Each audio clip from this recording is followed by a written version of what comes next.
wa ta'ala wa musallian ala rasulillah sallallahu alaihi wasallam. Subhanaka la ilma lana illa ma 'allamtana innaka antal alimul hakim. Uhayyikum bitahiyyatil ahlil jannah wa dinas salam. Assalamualaikum warahmatullahi wabarakatuh. Teman-teman solihin dan solihat, khusus teman-teman Oda yang semoga Allah senantiasa memberikan karunia kenikmatan iman, takwa, dan tentunya segala akhlak-akhlak yang memperkuat kondisi antum semuanya, yaitu tentunya akhlak yang bernama syukur dan juga sabar tentunya. Teman-teman, di kesempatan kali ini sesuai dengan tema yang ada termaktub di flyer ataupun di feed di IG hivsurvivor.id ini, pada kesempatan malam hari ini kita membahas tentang bagaimana sih antara kata puasa dengan kata sakit itu kemudian digabungkan, tentunya agar yang memunculkan sebuah kemaslahatan dan kebaikan. Baik, saya awali terlebih dahulu dengan sebuah prolog, satu ayat yang populer teman-teman oleh kita tentunya di surat yang kedua Al-Baqarah ayat yang ke 208. Allah Subhanahu wa taala menyampaikan, ya ayyuhalladzina amanu dkhulu fisilmi kafah. Wahai orang-orang yang beriman, masuklah ke dalam silmi secara kafah.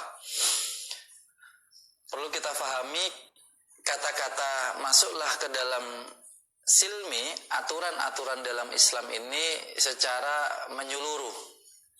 Cuma menjadi dua poin awal yang harus kita ketahui. Satu, silmi, aturan-aturan dalam Islam. Maksud dari silmi itu adalah memang agama Islam, tapi yang dimaksud dari kata silmi di sini itu adalah aturan-aturan yang ada dalam agama Islam yang sifatnya kemudian memberikan keselamatan. Tuh poin yang pertama teman-teman ya, yaitu adanya aturan yang memuara, yang menghasilkan pada sebuah keselamatan. Yang kedua, kafah. Kafah artinya memang menyeluruh. Tapi menyeluruh yang seperti apa? Menyeluruh yang didasarkan pada kemampuan. Pada kemampuan. Kafah, cukup kemampuan kita. Kifayah. Atau dalam bahasa teman-teman pranikah itu ada sekufu. Sekufu itu yang selevel. Maksudnya selevel itu adalah yang dimana kemampuan kita di level itu, ya sudah kita berada di level itu saja, nggak usah kemudian mencari yang lebih tinggi lagi, agar kita lebih nyaman, lebih enak, karena itu sesuai dengan kemampuan kita. Contoh ya, istilah sekufu di dalam pranikah, kalau engkau laki-laki memiliki misal income 5 juta, maka jangan nyari calon istrimu yang gaya kehidupannya itu 50 juta misalnya. Nah ini tidak sekufu, tidak selevel. Nah kata kufu sama kafah akar kata yang sama. Maksudnya adalah poin yang kedua ini teman-teman, silahkan engkau masuk dalam aturan-aturan Islam, masuk dalam Islam itu secara pada kemampuan teman-teman, sekemampuan teman-teman. Saya ulangi lagi, sekemampuan teman-teman. Nah, ada salam, saya jawab ya. Riko Enrico, Waalaikumsalam warahmatullahi wabarakatuh. Kembali lagi teman-teman, poin di pembuka kali ini itu ada dua. Satu, aturan dalam Islam. Dua adalah ukuran kemampuan kita. Saya ulangi lagi, satu aturan, dua ukuran. Oke, kita kembali ke tema kita, yaitu tentang puasa dan sakit, khususnya untuk teman-teman Oda, ataupun untuk yang lain juga boleh bergabung. Terima kasih ya sebelumnya. Saya sapa, ada teman saya ini, sahabat saya. Waalaikumsalam warahmatullahi wabarakatuh. Mas Brian, ada Mas Agung, ada siapa lagi ya teman-temannya tadi yang di atas itu sudah join. Ada Mas Fadli, ada Mas Danang, ada Rifah Turahman, Ganda Katon, Syafril, Putra Pandawa, 3, ini sahabat baru dari Cirebon, dan lain sebagainya ya teman-teman. Insya Allah Mas. Baik, saya kembali lagi teman-teman ya. Nanti kalau saya menyapa terus nanti nggak sampai-sampai ini yang menjadi amanah dari Mas Ilham ini ya. Kembali lagi, ada aturan, ada ukuran. Itu pembahasan kita yang tidak lepas dari dua ini, sesuai dengan surat Al-Baqarah ayat yang ke-208. Ada aturan, ada ukuran. Nah, baik, aturan yang pertama, dalam Islam itu ada kaidah yang kita kenal dengan istilah fikih. Kaidah fikih, ya. Ada sebuah hukum-hukum, sebuah aturan-aturan di dalam Islam yang dimana aturan ini harus kemudian diikutin. Nah, fikih yang menjadi sebuah makna dari pemahaman itu harus kita benar-benar pahami, karena makna dari fikih adalah pemahaman, bukan sebatas pengetahuan. Apa bedanya antara pengetahuan dengan pemahaman?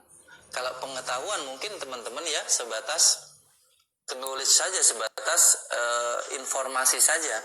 Tapi kalau pemahaman itu sesuatu yang kemudian diikuti dengan sebuah usaha, ikhtiar, tentunya yang sesuai dengan aturan yang berlaku. Nah, di dalam Islam ada aturan-aturan yang sifatnya itu silmi, yang menyelamatkan.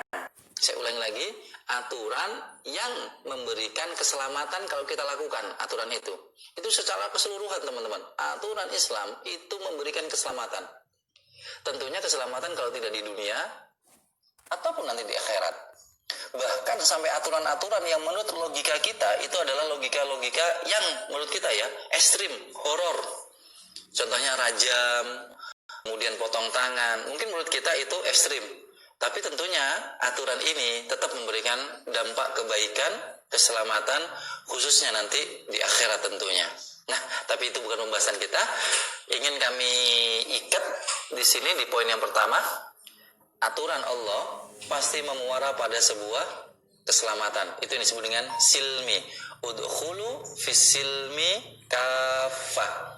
Maka teman-teman, kita adalah manusia yang bebas namun terbatas. Bebas apa? Bebas melakukan segala hal yang kita inginkan. Tapi hakikatnya kita terbatasi oleh aturan-aturan Allah yang sifatnya memberikan keselamatan untuk kehidupan kita. Nah, teman-teman, itu yang pertama. Poin yang kedua adalah ukuran. Ukuran pada wilayah apakah ini? Saya kaitkan dengan fikih. Di dalam Islam, aturan-aturan yang dapat dipraktekkan dalam sehari-hari itu namanya fikih. Saya ulangi lagi, aturan yang sering kita praktekkan dalam sehari-hari itu namanya fikih. Aturan fikih sholat, maka bahasanya itu fikih teman-teman, bukan ilmu sholat, bukan ilmu haji, bukan ilmu zakat, tapi bahasanya adalah fikih. Fikih haji, fikih sholat, fikih zakat, fikih umroh, dan lain sebagainya. Bukan ilmu. Sehingga kalau kita mau melakukan segala sesuatu harus mengikuti aturan-aturan Allah. Nah, salah satunya adalah terkait dengan bulan depan. Insya Allah kita berharap dan bermunajat kepada Allah. Semoga bulan Ramadan depan, besok ini insya Allah, semoga Allah memberikan kenikmatan untuk kita sehingga kita bisa merasakan, menikmati bulan Ramadan ini tanpa ada gangguan sedikit pun. Kalaupun ada gangguan kecil, kita berharap itu menjadi nilai hikmah bagi kita. Wabil khusus, semoga Allah angkat corona saat kita kemudian menikmati bulan Ramadan nantinya. Allahumma inni a'udzubika minal barasi wal jununi wal juzami wa min syai'il ashqami. Teman-teman, fikih, sekarang kita berbicara tentang ukuran kemampuan kita. Fikih memang aturan. yang bisa kita harus praktekkan sesuai dengan aturan yang berlaku. Sholat 5 waktu. Aturan fikihnya sholat paling afdol itu berdiri. Tapi kemudian boleh sholat itu dalam posisi duduk. Boleh juga dalam posisi berbaring, boleh dalam posisi isyarat, atau sholat dalam hati, bahkan boleh kemudian disolati. Ataupun zakat itu seperti ini, ataupun kemudian haji seperti ini. Intinya dalam hal urusan fikih teman-teman, jangan dilupakan unsur yang kedua, apa itu? Yaitu fisilmi kafah, sesuai dengan kemampuan, kadar kemampuan kita. Nah, disinilah kita membahas tentang fikih puasa, wabil khusus untuk teman-teman Oda yang saat Ramadan depan, tentunya dalam kondisi yang ya dengan takdir Allah tentunya yang insya Allah baik, selama kita menilainya dengan kacamata kebaikan, keimanan kepada Allah, maka ada aturan-aturan Allah yang tentunya tidak akan menyulitkan kita, yang tentunya aturan itu memberikan keselamatan untuk kita. Oke, yuk kita kompromikan antara aturan dengan ukuran. Aturan Allah dengan ukuran kemampuan manusia. Baik teman-teman, kalau ya karena kita membahas puasa Ramadan, maka kita membahas surat Al-Baqarah ayat yang ke 183 sampai 187. Namun tidak sampai segitu ya teman-teman ya. Baik, bismillah. Sebenarnya teman-teman, perintah puasa Ramadan di Al-Baqarah ayat ke-183 itu tidak langsung teman-teman menjadi sebuah hukum yang wajib. Tidak langsung. Tapi kemudian pada ayat berikutnya falyasumhu, baru kemudian disinilah menjadi sebuah kewajiban. Setelah ayat berikutnya falyasumhu, sebelumnya fleksibel, terlakukan, tidak terlakukan, tidak terlakukan, tidak. Namun kemudian menjadi falyasumhu, saat kamu mendapati bulan itu falyasumhu, maka wajib bagi kamu untuk berpuasa. Jadi ada kewajiban dulu di sini teman-teman. Waalaikumsalam warahmatullahi wabarakatuh. Mas Afif, Masya Allah, dari teman-teman teras dakwah. Ada juga Al-Mukarram Ustadz Ridho Febri. Ahlan Ustadz. Jazakallah sudah join di kesempatan kali ini bersama teman-teman dari HIV Survivor. Ini ada Ustadz Ridho Febri dari Bandung. Jadi kalau ada teman-teman dari Bandung bisa kontak sama beliau.